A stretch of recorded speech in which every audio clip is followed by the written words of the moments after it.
Dear audience, the topic which we will cover today is about the last days of United Pakistan. That is 50 years ago, in the month of February. What was going on? Elections were held, general elections in Pakistan were held in December 1970. And then the months of January and February 1971, very crucial. So when we talk about the last days of United Pakistan, it reminds me of the book of Professor G.W. Chaudhary, who was a federal minister during Yahya Khan's government and was from East Pakistan. And in that book, G.W. Chaudhary, he discussed in detail that how Pakistan disintegrated and the last days of United Pakistan or the last days of Jinnah's Pakistan. Having said that, after the December 1970 elections, and people know about it, it has been 50 years, that Awami League, which secured which got 162 seats, 160 seats out of 162, 160 seats out of 162 in the then East Pakistan, and People's Party got 81 seats from West Pakistan. Both these parties, very interestingly, had no members. Awami League had no elected members in West Pakistan, and People's Party had no elected members in East Pakistan. They were representing their respective provinces. But certainly December 1970 elections were termed as very fair and on the basis of adult franchise, one man, one vote. And that paved the way for Awami League, which represented East Pakistan and its 6 points, to emerge as a majority party of Pakistan. That out of 300 seats, 160 seats, rather 162 seats, yes, 162 seats. In January, and we will discuss that how during the months of January and February, efforts were made to save United Pakistan. And at the same time, efforts were made to destroy United Pakistan. Both efforts were made. In January, in the second week of January 1971, President General Agha Muhammad Yahya Khan, who was also Commander-in-Chief of Armed Forces, he visited Dhaka and held talks with the leader of majority party, Sheikh Mujibur Rahman, Awami League, and his team. Yahya Khan congratulated Sheikh Mujibur Rahman, which was reported, and then he suggested Sheikh Mujibur Rahman in good faith that now, since you are a leader of the whole of Pakistan, you are a majority party, so you should visit West Pakistan in order to dispel misconceptions and misperceptions among the people of East Pakistan about you and Awami League and the 6 points. So he invited Sheikh Mujibur Rahman to visit West Pakistan as a leader of the whole of Pakistan.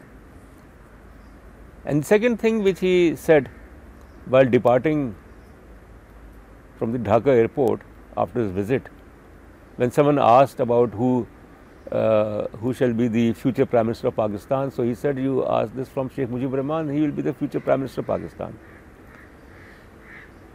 So that is what was Yahya Khan's. Yahya Khan tried his level best to persuade Sheikh Mujibur Rahman to be flexible, 6 points.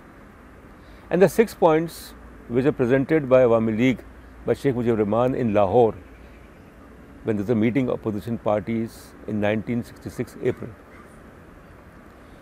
And certainly there were misgivings about 6 points, that the 6 points were for confederation, as it talked about two currencies freely convertible. It talked about separate accounts for East Pakistan and West Pakistan. And then certainly the perception which emerged as a result of 6 points, that the 6 points will basically weaken the integrity of Pakistan, more like a confederation. That is another debate which I don't want to indulge into. Likewise, in the last week of January 1971, Zulfikar Ali Bhutto, who was the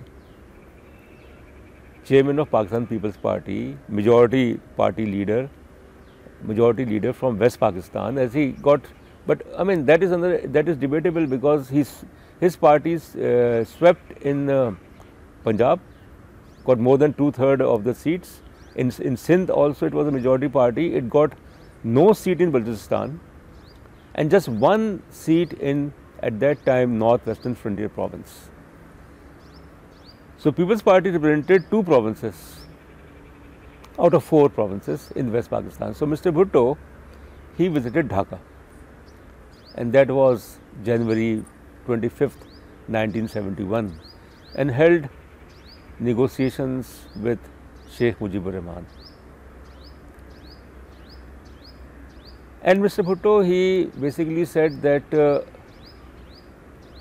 he recognized the results, accepted the results of 1970 December elections, but then Awami League and Sheikh Mujibur Rahman must be flexible about the 6 points. That if you want to be Prime Minister of Pakistan, then you should take all the provinces with you, and Sheikh Mujibur Rahman assured Bhutto that he will. But then certainly, given the power ambitions of Mr. Bhutto, he realized that he will have to sit in opposition, and he was not ready to sit in opposition. So Mr. Bhutto returned after his negotiations, talks with Sheikh Mujibur Rahman, and both Sheikh Mujibur Rahman and Bhutto were non-committal. They didn't commit about. So it was very much obvious that talks had neither failed nor were successful. There was a stalemate, as the gulf between West Pakistan and East Pakistan, between People's Party and Awami League, that gulf existed. Interesting event happened, that on January 30th, the same day when Mr. Bhutto returned from Dhaka to Lahore, when he landed in Lahore, an Indian Fokker passenger plane, Ganga, named as Ganga, was hijacked. That plane was flying from Srinagar to Jammu, and it was hijacked by 2 Kashmiri. They were young, Hashim Qureshi and Ashraf Qureshi. They were cousins, Hashim Qureshi, Ashraf Qureshi. So both of them, who were armed, I don't know how they managed to take a revolver and hand grenade from Srinagar airport. So when the plane was descending around Jammu, they entered the cockpit and threatened the pilots. They were asked to take the Fokker plane to Lahore, and the plane landed in Lahore on January 28, 1971, 50 years ago. It was hijacked. An Indian passenger plane was hijacked. There were passengers also on board. Incidentally, at the same time, Mr. Bhutto had reached Lahore from Dhaka, and he went to the plane, the Indian plane, met the hijackers, complimented them that they were basically Kashmiri freedom fighters, and they demanded the release. Why they had hijacked? They demanded the release of several of the Kashmiri nationalists who were imprisoned in Indian jails. But India refused to. So the Ganga episode, that is very important to understand when you talk about the last days of United Pakistan. The hijackers released the passengers, but then the plane was destroyed.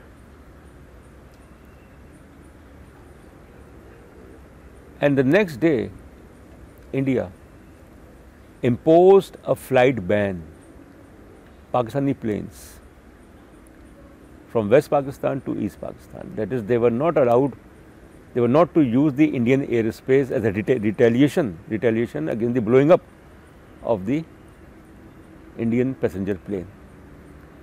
And why Mr. Bhutto went to the plane, the Fokker plane, complimented the hijackers, and the crowd which had come to receive Mr. Bhutto at the Lahore airport was jubilant that the Kashmiri Mujahideen had hijacked an Indian plane. But when India imposed a ban on the use of its airspace, it meant that the connection between East and West Pakistan was broken.